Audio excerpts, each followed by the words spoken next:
Hey, I'm Nick Kalikas. Welcome to the show where you get first look at the latest odds before they hit the sports books. And I'm Miguel Iturrate. This is the place for a unique look at MMA from a gambler's perspective. And this is MMAOddsbreaker. Welcome to the show. Nick Kalikas alongside Miguel Iturrate.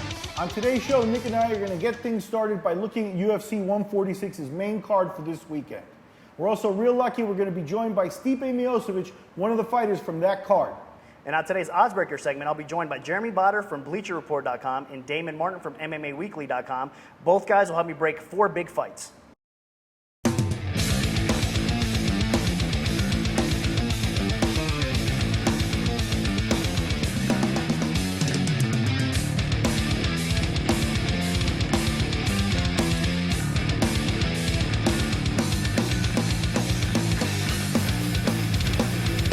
Without further ado, let's get right into our UFC 146 preview. This week, we're lucky enough to be joined by one of the fighters on the main card, Stipe Miocic. Nick, what do you think? Very fortunate to be joined by Stipe. Let's get him on the phone line right now. Stipe, thanks for joining us today on MMAOddsbreaker. Oh, yeah, thank you. Thank you guys for having me. I really appreciate it.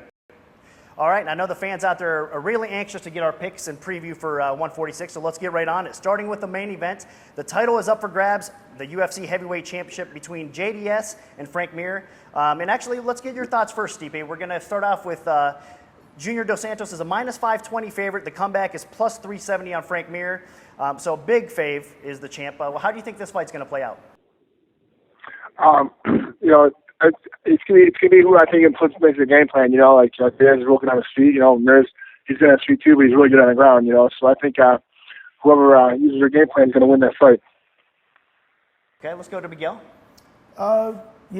With those odds though, I gotta think that I might put a little bit of money on Frank Mir. Mir does have a chance in the fight. I think Junior Dos Santos is a heavy favorite and he deserves to be so. But just for the money and for the action and the fun, I might take Mir because Mir does have maybe the ability to submit and finish the fight. Okay, and so you're going to be on Mir a little bit more. Stipe, if you had to make a pick though, would you think that JDS is going to come through? I don't know. He's a favorite, of course, but I don't know. I don't like doing that stuff. Yeah, it's a big Picking number. together, and they're both trained, professionals, and they're good at what they do. Yeah, it's definitely a big number and a hard fight to bet. I think you're going to see a lot of people maybe parlay JDS with some other fights on the card as well. I personally feel that Frank Mir is probably not going to get his game plan into play here. I think that he's not going to be able to get this fight to the floor, and JDS is going to knock him out. I mean, that's why you're seeing the line so steep. I think it's kind of a bad matchup for Frank Mir. But he does have an outside chance. I mean, we got to respect the guy. He has held the title on a couple occasions, so definitely somebody you have to respect, but I just think it's an awful matchup for him against JDS here. But let's move on to the next one. Another big line, though. It's Cain Velasquez versus Antonio Silva. And let's start off with Miguel first this time. I know that, you're very familiar with both of these guys. I know that you've actually booked Cain in the past and Antonio Silva. So give us your quick take on this fight. Yeah, I do think Cain is properly the favorite in this fight, and I think he'll probably win the fight. I think at these odds, though, that I might take a shot with Silva. Silva is a big, huge, strong guy. If he could somehow hurt Cain early, it's very possible that we wind up with him, Cain bleeding up against the fence. The way he did to Fedor, I think he could do that. I'm not sure he can do that to Cain, but it might be worth it at these odds. Okay, Stipe, another big favorite. Cain Velasquez coming in, like I said, minus 400, around minus 390 actually with BetDSI. Give us your quick thoughts on this one. Is Cain going to cruise or Silva have a chance? I think it's going to be a stand-up war. I like Cain because he's a wrestler. But Silva's fought some big tough guys too. So it's gonna be an interesting night between that fight. Okay, so it seems like you're leaning towards Cain as well, and you're saying Silva's got maybe more of a chance than most. I think, it's another probably bad matchup for Antonio Silva. I think Cain can find his chin. He's not going to be bullied around. I don't think Antonio Silva will bully him too much. If he does start bullying him, I think Cain has enough in him to maybe reverse positions or get in a better position, I should say that, and he'll probably catch that chin. So I think Cain's going to end up finishing him. But another situation that we can't necessarily count Antonio Silva out, especially coming off that nasty defeat to Cormier. I know we've seen better out of Silva, and he's going to come in hungry and prepare for this fight. So maybe another parlay option there with Cain Velasquez. Okay, let's move on to another fight.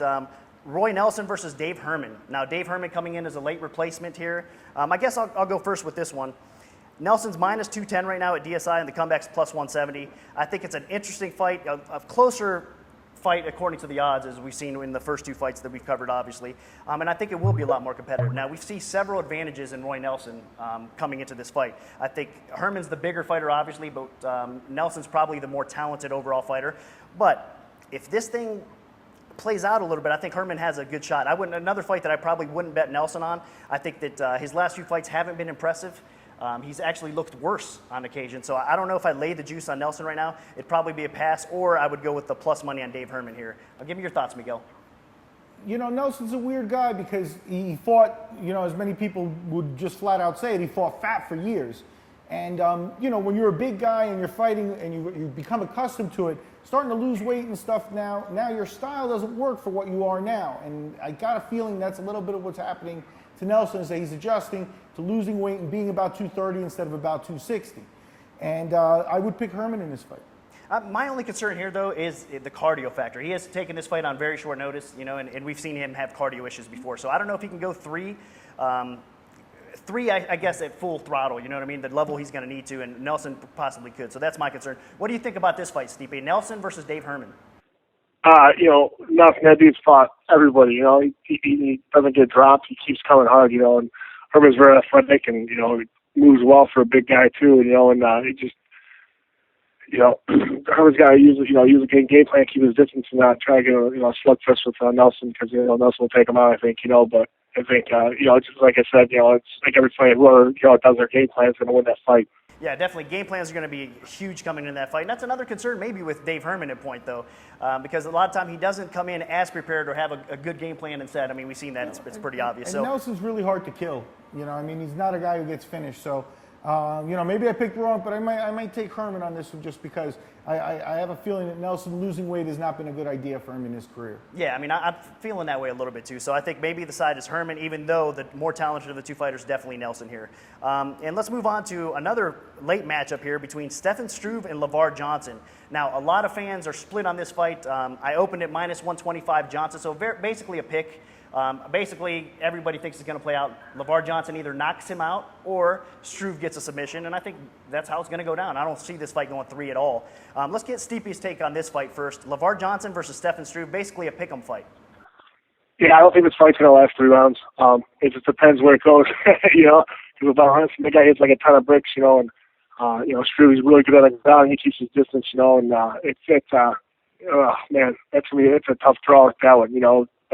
They're both good fighters, and you know, Struve, he's got them long legs, man. He can get a good triangle choke and armbar. You know, LeVar Johnson also, he's got a good jab, and he comes in and he hits hard. He's like a ton of bricks. So, you know, I don't know, that's gonna be a tough call for me. Okay, let's go to Miguel. With LeVar Johnson and Stefan Struve, could be fight of the night. There's a reason it's a pick'em fight. The strengths of each guy play to the weaknesses of the other. Johnson, a big puncher, facing a guy with a questionable chin. And Struve, a very technical fighter, facing a guy who's got more of a reputation of being a rugged fighter, more than technical. So it's a very interesting fight. Pick him. I'm not. I think if one fighter does get to a certain point, the odds climb up, say, 150, 160 for LeVar Johnson, and you're getting maybe plus 130 for Stefan Struve, then there is a play there, or vice versa. I think if you're getting some decent plus money on LeVar Johnson, then it might be a stab there. Other than that, I think it's a pass. Okay, Stipe, before we let you go, I do want to get your thoughts on your opponent, Shane Del Rosario. Now, to me, this is the biggest test of your career, no doubt. Del Rosario is a very well-rounded fighter, a stiff test at this level in your career, and you are taking it on shorter notice for sure. But at the same time, I do have to say that it's also Shane Del Rosario's biggest test. So you guys are right there. The winner of this fight definitely takes a big step up forward up the ladder in the UFC heavyweight division. So I want to get your thoughts on Shane Del Rosario overall as an opponent. You know, he's a tough dude. He tough as they come. You know, he's got a great stand-up. He's got good Muay Thai. He's got, you know, good on the ground. You know, I'm really excited for his fight. You know, you know, when they asked me to take the fight, I said, heck yeah, you know, I'm in. And so I'm really excited, and especially on a pay-per-view card with such great heavyweights too. It's gonna be awesome. Okay, I know, Miguel, you had a couple questions regarding his fight as well. Hey, I was curious, how's it feel to get that call from the UFC and get into this fight? How'd that feel as far as motivation for you? Oh, it felt awesome. I was so excited. I didn't hesitate when I got the call. And now, in terms of your training and your regimen and stuff, are you sticking with what has worked for you so far? or have you changed anything heading into this big fight? I mean, the only thing that really changes is because he's a southpaw. Everything else has been the same, but, working more southpaw with more southpaws and stuff like that, and nothing really changed my training, so. Well, we wish you a lot of luck, Nick. What do you think? Well, I think in this particular fight, like I said, it's going to be an awesome battle, and the winner is going to take a big step up the ladder. And coming into this fight, we should mention the odds real quick from DSI as well. Right now, Stipe is the favorite, minus 155. The comeback is plus 125. So another competitive fight. And from top to bottom overall, this UFC heavyweight card, kind of difficult to bet because you're seeing a lot of heavy favorites, a lot of close fights. So it's a little bit of mixture between the two. So not an easy card to bet at all. Maybe a parlay option is available. But I'd like to thank Stipe for coming on the show. We really appreciate your time, and good luck this weekend. Thank you so much. Hey, I appreciate you guys having me on. Yep, thank you, sir. Awesome. You guys have a great day.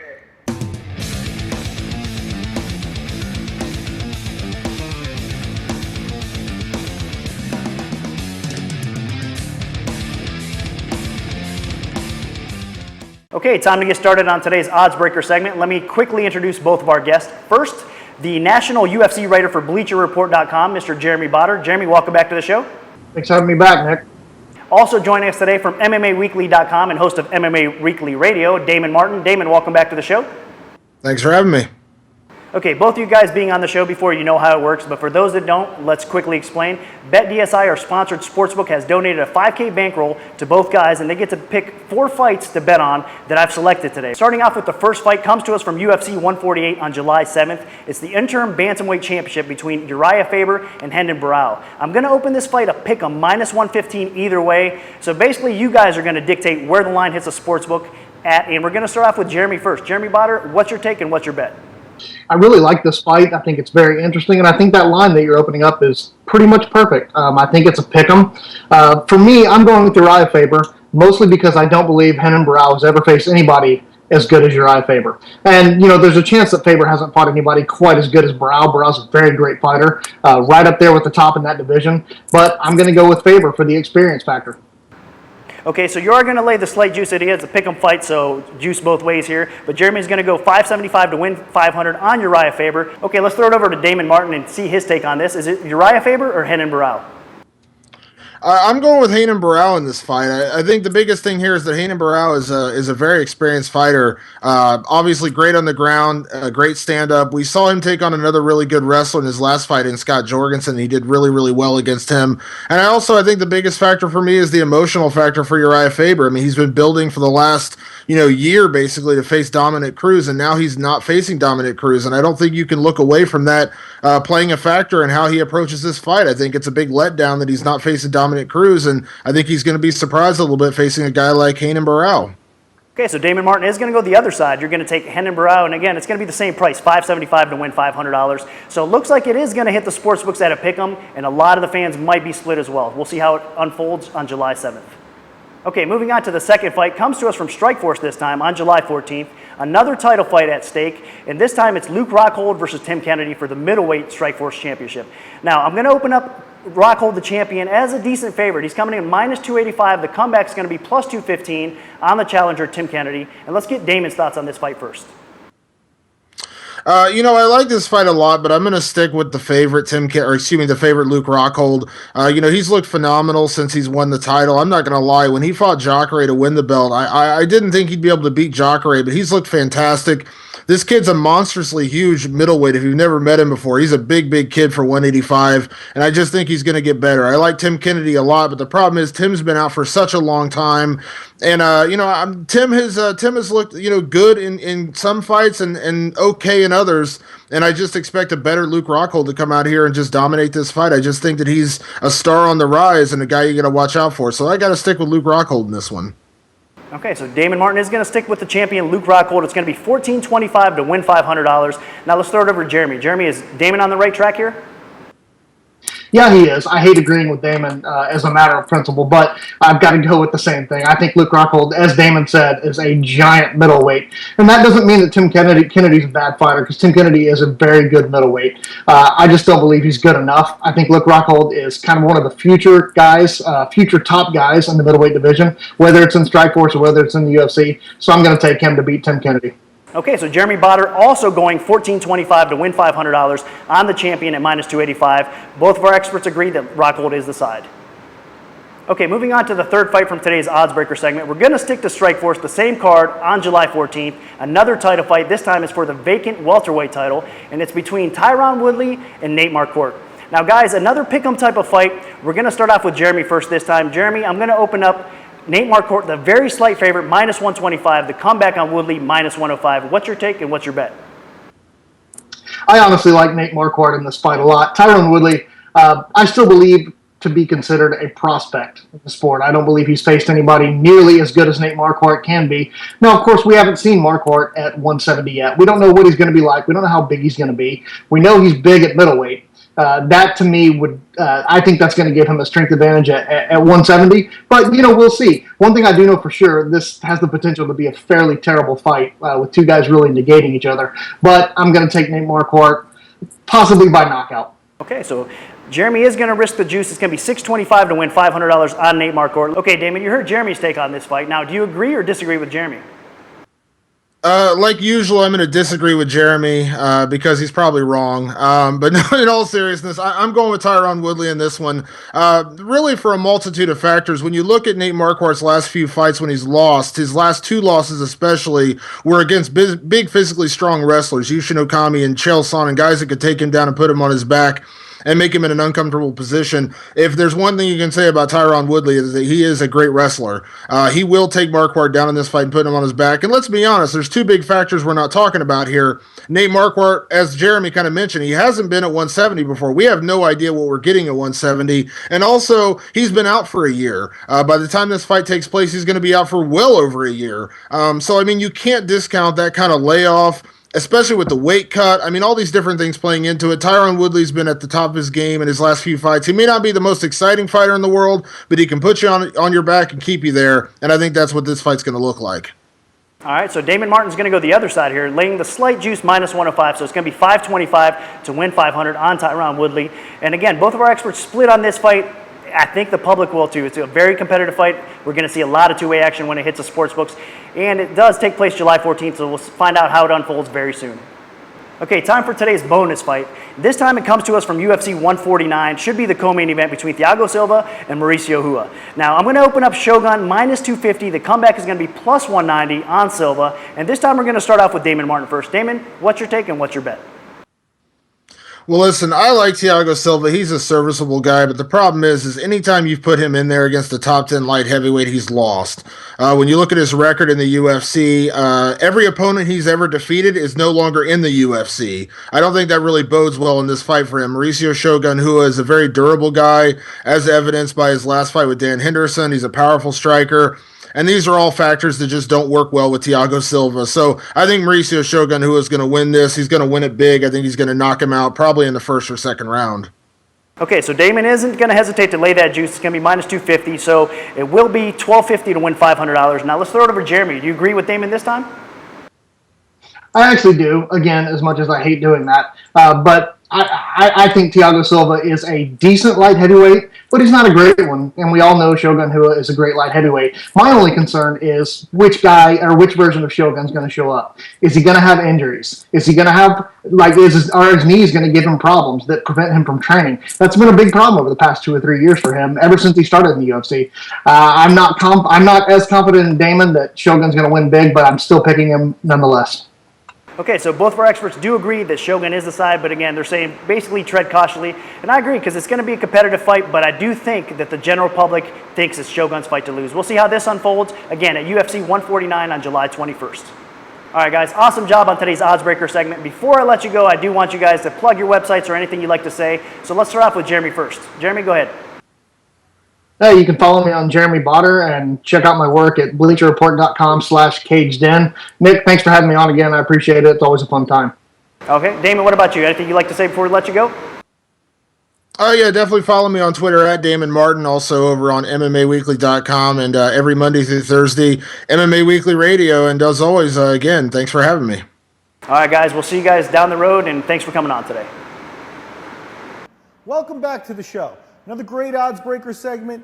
Both our experts packed a lot of great information in there. They picked the heavy favorites, but they split on the pick'em fights. Interesting stuff. Me and Nick are going to go over it with you, but first I'm going to have Nick explain to you why we break the odds here and how he adjusts them. Well, just like when action originally hits a sports books, as many of you know, you'll see some movement early on when a max bet or two comes in. So we're going to take that same principle, same philosophy here during our odds adjustment segment and move the lines based on Jeremy Botter and Damon Martin's bets. We're going to start off with the first fight. It was Uriah Faber versus Henan Barrow. Now, both the guys here split as well. As we said, near the pick'em fights, they both split. Jeremy took Faber and Damon bet Barrow. Give me your quick take on this one. Very interesting fight. I was looking so forward to having these odds just because I'm going to pick Barrow in the fight, and I thought he might come in an underdog because Faber is so much more well-known. But I think this is right on. Skill-wise, it's a really interesting fight. Yeah, I do. I think it's a pick'em fight, and a lot of people are also going to feel that way too. So I'm sure we'll get some action one way or the other. We will probably see, I think, Barrow maybe climb up a little bit to a minus 125 or so. But on fight day, it's going to be curious to see who's actually the favorite, if it stays near pick, or Faber could switch to become the favorite as well, because it is going to be that tight. I think we'll probably see this fight going to decision, and decision probably favors Faber. But I think if there's going to be a stoppage, it'll favor Barrow in this fight for sure. So we'll see how it goes. But both the guys did split, and I could see a lot of people split on that fight. But let's move on to the second fight. It was Tim Kennedy versus Luke Rockhold. Now, I opened the line minus 285. The comeback was plus 215 on Tim Kennedy. Both guys didn't hesitate. They took Luke Rockhold in this fight. So I am going to adjust this line. I have to, I think, because I'm leaning a little bit towards Rockhold myself in this fight. Very well-rounded. In all aspects of the game. I think he's very underrated here, and it's probably a difficult matchup for Tim Kennedy. So I'm going to adjust the line to minus 300. The comeback on Tim Kennedy now is going to be plus 230, and I want to give Gil's take on this fight as well. Luke Rockhold is the favorite. I felt he needed a couple of hard fights, but I feel like with Jardine and with Jacare that he's got a couple of fights against some real rugged veterans, and he's come through with flying colors, really. So picking against him, in my book right now, is tough because he's on a roll. And Tim Kennedy, we haven't seen him in a long time. So maybe, the bettors are no longer in tune with him. I think this is Rockhold's fight to win.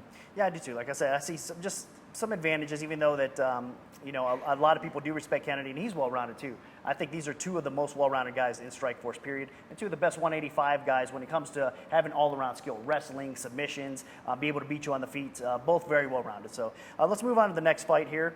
It's another title fight, actually. Tyrone Woodley versus Nate Marquardt. Marquardt coming in the slight favorite, minus 125, but another fight that we've seen both the guys split on. This time we had Jeremy bet Marquardt, and Damon came in on Woodley here. Give me your quick thoughts on this fight. Yeah, I think it's also a pick'em fight. I think, Marquardt's got a lot of experience, but I don't want to discount Woodley. I would actually probably take Woodley at this point. And again, it's going to be an interesting fight. I think a lot of the public sport's going to come in on possibly Marquardt.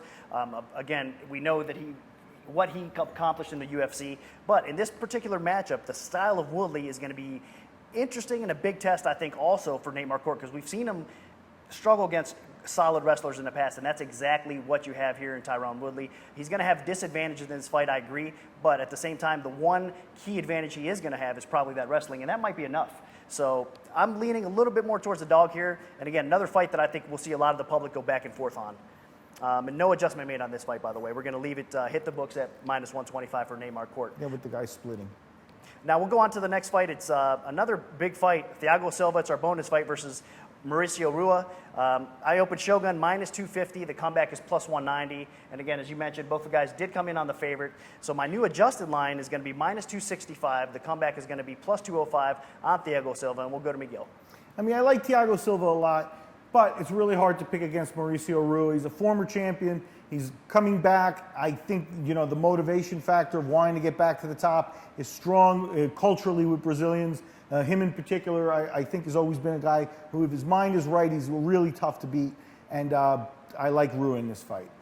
I agree as well, and I agree with the guys. So all of us, it looks like, is leaning towards Shogun in this fight. But at the same time, I don't know if I would bet it, though.